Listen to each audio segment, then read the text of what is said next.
In this video, I'll be showing you how to replace a coolant reservoir on a Toyota Corolla. This is located under the hood. Let's get started. We're going to ensure our vehicle has cooled down and locate our radiator filler neck hose and the reservoir itself.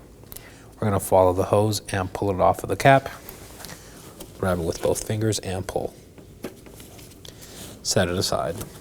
Moving down to the neck itself, we're going to locate this mounting tab and these two pins. Push them together and lift up.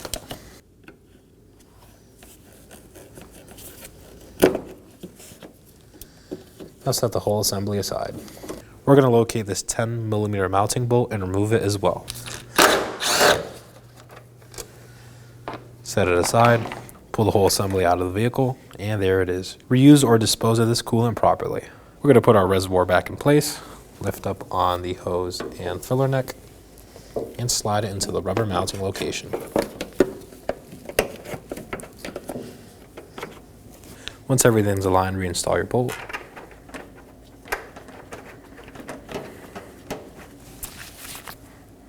And snug it down.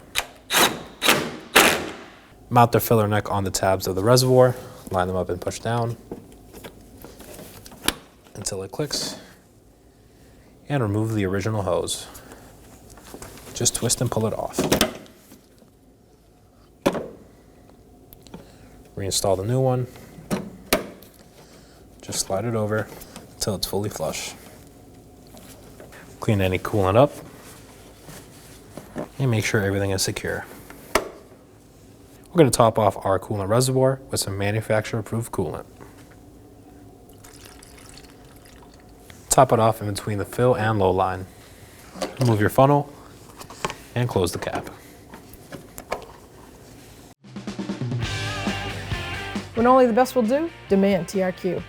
The only company that lets you view before you do. TRQ is committed to offering the highest quality aftermarket auto parts that are engineered for peace of mind.